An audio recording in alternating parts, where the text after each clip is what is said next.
No, it's not. Hey guys, welcome to new episode of the Drive Marketing. And with us today is Mr. Jason Hoffman with Hoffman Ranch in Thedford, Nebraska. Jason, thanks for being with us today. Yeah, thanks for having me and thanks for the call. Absolutely, you bet. Hey, we're going to sit here for a little bit and discuss your fall bull and female sale held November 15th coming up right there at the ranch at high noon, they say. So I'll be looking forward to getting into the data. But prior to hey, tell us just a little bit about yourself. Tell us a little bit about Hoffman Ranch before we get fired up. Well, we're family owned and operated, but we have a pretty big crew here. And as we've grown, obviously it takes more help. And right now we probably have as solid of a staff as we ever have. And that really helps through all the day-to-day stuff. But my dad's still very involved. Stepmom Dixie is, and wife Casey, and it's given a pretty good opportunity for the kids too here. But there's no way we could do all of it without the crew that we have. So Right. anyway, we have Hereford Angus and some Sim Angus cattle, and we now have 2 bull sales a year and 1 female sale, and we sell quite a few private treaty too. But the highlights are dang sure in the sales. And now we're getting ready for our first fall bull sale. This will be the first one we've ever had. We've been selling a lot of bulls private treaty in the fall and just decided to go ahead and start a sale. And it was kind of working its way there. And we just finally felt like this was the time to do it. So that's what we're getting ready for now. Good deal. Good deal. Corey? Hey, Jason, we've sure all seen you showing throughout the years here, and being very successful. One win that I watched you win there last year, that I thought was just as cool of a thing as I have seen here in the United States is that Supreme Bowl deal in Oklahoma City last year. I thought that was an awesome event that they put on, and that's the first time we've had a Supreme Bowl in the United States here. Obviously, tell us what it was like when you threw that hat in the air in Oklahoma City. Well, it was pretty neat. I mean that bull. I mean, it's a pretty neat story. I found him. I didn't really find him. He came right to me. I guess I was judging agribition in Canada, and up there they make a huge deal out of Supreme. Yeah. And that was probably, I think that was about my 3rd time up there. But this time I was judging, and this calf comes in, and I'm like, son of a gun, he's pretty good, and he's one you just couldn't get away from. But you didn't want to kind of discredit anything else shown against him, so you tried not to just totally make it obvious how much you liked him. Well, to me, he just walked through the whole show easy. And I figured there would be a lot of interest in that calf. So when I went out and shook the guy's hand, and picked him as champion bull, I said, "You got a partner on him yet?" And he said, "No." And I said, "You're about to. Don't do anything until we talk." And so anyway, we went out and took all the pictures and stuff. And then the next day we got a deal done on him, and got him down here in time to go to Denver as a calf. And anyway, then we just kind of held him back, and then of course, obviously shows were getting canceled last year and everything. And so it was really neat to gun him for that show. And I never thought about the Supreme part of it. I mean, we were tickled to death when he won the Hereford part. And, I just reading, it's tough when you're out there with 3 judges to read any body language at all. But I felt like he was getting some respect out there, but I didn't know. And anyway, it all worked out. And yeah, it was really neat. And just with the way the whole year unfolded and everything, to kind of be able to hang your hat on that in the end, I guess it was extremely neat. It was a lot of fun, and it was good for the crew. And it was one that, and that being the first one too, I mean, to me makes it even more special. Yeah, that'll be historical for sure. Yeah, nothing. Yeah. I don't know. I'm with Corey. Nothing beat the hat throw. That was Yeah. genuine, and that was exciting, and that was really good stuff. So Yeah, well, I don't know what come over me because I don't show probably a whole lot of emotion, but that was a pretty big deal to us. Well, that's good. Congratulations. So, hey, you hit on it for just a minute there in telling us about yourself, but tell us a little bit about the Hoffman Ranch and what it's like to manage multiple breeds there in the Sand Hills. I mean, what is, how is that? Well, it takes everybody. I mean, we started out as just Hereford breeders. We'd had Angus cattle before, and as our deal grew, it was inevitable that a lot of those guys, once they made black baldy cows, were not going to go back with Hereford bulls on those baldies. And we have a pretty good relationship with a lot of our customers that we've developed here over the years. And so we got pretty serious about the Angus deal, and we bought all of Sitz Angus fall calving cows to kind of get going there. And things just escalated from there. And now we sell about as many Angus bulls as we do Herefords. And we have some neighbors that really wanted, as a continental type breed to add semi bulls. And that's kind of how we started the semi Angus deal. But we're primarily Hereford and Angus. And, I just think there's a lot of longevity of those two breeds. I don't care what facet it is. It's very hard to beat a black baldy cow, feeder calf. I mean, there's just so much to offer. So anyway, it takes a lot of paperwork. The cow part, I mean, when you're dividing up different groups to AI or bull breed or whatever, I mean, it dang sure takes some management, but it mostly comes down to the paperwork.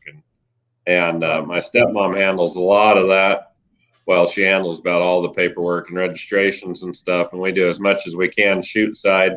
It takes a lot, and sometimes you wonder if it's all worth it, and if those other breeds would be even better off if they were your only focus, or if you're just in one breed. It takes a lot, and then by the time you show some and you have bull sales and everything else on top of that, you got different divisions in each breed too. So it takes quite a bit, but if we didn't have the crew we do, and if everybody in the family didn't kind of pull the same direction, none of it would be possible. Right. So Good it's stuff. Pardon? No, that's good. Yeah. Yeah, So you anyway, said it. You're pretty proud of your crew, and that's obvious. And I think that just shows the passion. It's at Hoffman Ranch, you can tell it's not a me, it's a we, and that's pretty refreshing. So yeah, and they're pretty young, and it's not that I'm some old timer, I don't guess yet, but you think back and just how much you loved it. And I mean, it was never work when you're young, it was all opportunity. And I feel that that's kind of the staff we have here too. good, I mean, good deal. how they see things. Gotcha. So we visited a little bit about the bulls' ages. You told me that these bulls are 18-month and older bulls, 16, 18-month-old bulls. Yeah, the Herefords are all solid 18-month-old past there. And then the Angus are all like they're a year old in August and September. And the same with the Sim Angus. Gotcha. And Good deal. We've sold that division of bulls in our spring sale, and we just kind of moved them ahead and selling them earlier now. Gotcha. On the Angus, I'm guessing. Okay, these bulls, I'm guessing, fertility tested, dispositions. You guys called that stuff, and yeah. And by the time they get to be older bulls, there's a little bit of fallout, and you just keep screening and culling on them. And all the bulls have been they all have genomically enhanced EPDs, and everything's been semen tested. We got about 4 to retest this Friday, and that was it. I mean, it's a good time of year to semen test bulls, which I'm sure Corey probably sees that too with the stud and stuff. But, it's pretty forgiving this time of year, and it's a little bit more of a struggle in the spring. So that's nice. And these bulls are ready to go to work. I mean, any of them I think could be turned out the day after the sale. And we got some orders to go out west to California and have a trailer lined up the day after the sale, to get out there and get to going. So, and we that's good. Well, this time of year, I guess, just kind of fit the whole deal. Good. Let's dive into these kind of featured lots in the sale. We'll start off with the Hereford breed. This lot 1 bull, sired by Cuda, and out of that Kelly 7703 cow. Yeah. Boy, he looks like a meat wagon. Yeah, he is. This bull's exceptionally long-bodied. He's exceptionally sound on his feet and legs. He's a big testicled bull. He's got a lot of look, and I think some of the really neat parts of him are what you can't see. His mother has an awesome udder. He's a .3 marbling, which I think is really good. He's homozygous polled. He's a Cavanese bull. He's extremely low birth and really spread out from growth to yearling. I think this is a definite herd bull. He's a bull that I think a lot of breeders could use, and that cow family's been awfully good. Yeah. That's good. Sounds, and just from listening to you right there, it sounds like this bull's got a chance to be a heifer bull. Yeah, he does, and that's kind of where I'd recommend him, and that with being homozygous polled and higher marbling relative to the breed, I think there's a lot of options you can still do with this bull. And for being that low birth weight, you're not giving up any power at all. So I think he's fairly unique, and he's a good way to start the sale for sure. Okay. Yeah. Going into the Angus breed, lot 51. He's a Sit Stellar son and goes back to a daughter of Ellingson's Top Shelf. Boy, this looks just on paper, this one reads awful good, doesn't he? Yeah, he does. I think he's a unique blend of phenotype and genotype. That mating with Stellar and Top Shelf really clicked too. These bulls, there's half a dozen of them probably that are 3/4 brothers. I really like these Stellars, and we sell quite a few bulls into Wyoming and areas that need a lot of PAP work done or PAP testing. And this bull's in the top 1% for PAP. He's awesome on his feet and legs. He's got an unbelievable look to him. His neck set and everything.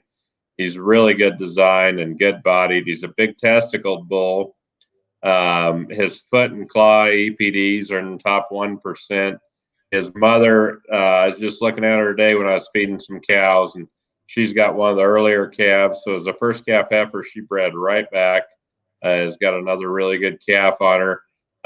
It's a really good cow family as well. I just think he's a very useful bull. And, it's pretty easy to live with.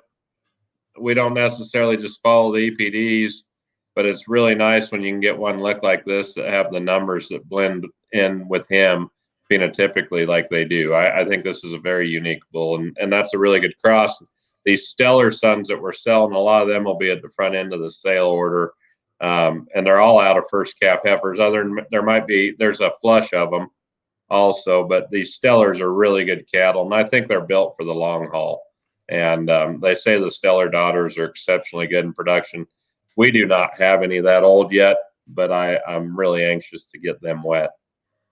Good. That'll give a guy confidence coming there, to the ranch, knowing that if they back in there and tie into some, they've got an opportunity to buy half brothers and full brothers and things right here, with you. You just hit on that about this flush. And so I think that's, from a buyer standpoint, and turning out on big country, that's got to be something that you gravitate to. Yeah. And, with as much embryo work as some of us do, it's a really good way to make a really uniform set of bulls.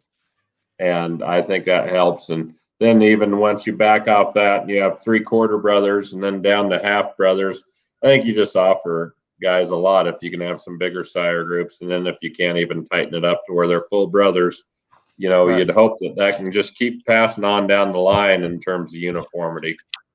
Absolutely. Well, and then we move on to the Simmentals, guys. Lot 156 is out of the CDI Trustee Bull, and he goes back to a Hooks Sheer Force daughter on the bottom side there. Well, he's a deep bugger. He's really burly and just massive, and I mean, he's really eye catching too for how bold and rugged he's made. And he's been a standout since he was a calf. And that cow, his mother's got another really good bull calf on her this year as well. But this bull's just ultra soggy. and he's wild numbered. He's huge API and got a huge TI, breed leading EPDs, matched with just unbelievable substance and fleshing ability, and a really good cow behind him as well too. And she numbers up exceptionally well also. So what percentage is he, Jason? He is a purebred. Oh, he is. Oh, wow. Yeah, he is. And like I say, he's not tight wound at all, and just really pulled apart and really massive, soggy, easy fleshing. You bet. Well, that's a great trio of bulls there. We'll move on to these Hereford heifers. I guess you'd call. I mean, they're show heifers, right? Yeah. And lot 202. She's a perfecto out of a Montgomery Pixie daughter on the bottom side. Yeah, and her mother won junior nationals, and this is the natural calf out of her that won junior nationals 2 years ago. This would be her first calf, and designed a whole lot like her mother. Got all that mass and volume and substance, big hipped, really got a good neck set. Not as ultra sweet fronted as maybe some will be, but the way she carries her neck, still really attractive, and got all that body and carries all the way back to her flank. But she's a really wide pinned heifer, really big bone, just a lot of mass, a lot of quality. Boy, she looks exceptional. February polled, perfecto, right? Pardon me? That one was a February polled. Yes. Yeah. That's out good. of perfecto. Okay. Out of perfecto. And then her grandmother, the Pixie cow, was our high selling Hereford cow in our last sale as well. And her mother had brought 80,000, a couple of years ago. So anyway, it's a pretty stout cow family. I mean, those type of figures, aren't going to happen here next Monday, but that's a really, really good heifer out of a national champion. Boy, she looks exceptional. Next is lot 203, daughter of Dominate, and she goes back to a 2296 cow. Yeah, and her mother won junior nationals the year before the other heifer's mother, and her mother had also won Louisville and Denver, the Ansley cow. And this is a dominant heifer. This heifer come in extremely green from the recip herd, and that's why she was held back for this sale. But super feminine up through her front third, exceptionally long spine. She's a really wide pinned heifer that carries her muscle down low, and perfect, I think, for a heifer. Got an awesome disposition and just flawless in her structure. And she's out of Dominant, who I think is probably as good a breeding bull as we've used in a long time. Yeah, that bull was supreme champion at Denver the last time that they had a national Western. Is that right? Yeah, that's right. So she's got 2 national champions. Well, they won Denver the same year. Her sire Annerdam, and there you go. Dominant was Supreme Hereford, and he's really done his part. I mean, there just isn't much guesswork left. We got to get these daughters in production, and that'll kind of tell the final story. But the way his pedigree lines up, they ought to be really good uddered, and they ought to have plenty of milk. I think that could be a strong suit, but the bulls are just as good as the heifers. And I think Dominant is really built for the long haul. Gotcha. Good deal. And then the last heifer we're going to feature is lot 210, a daughter of Mighty, and goes back to another 2296 daughter, Miss Sweet 839. Yeah.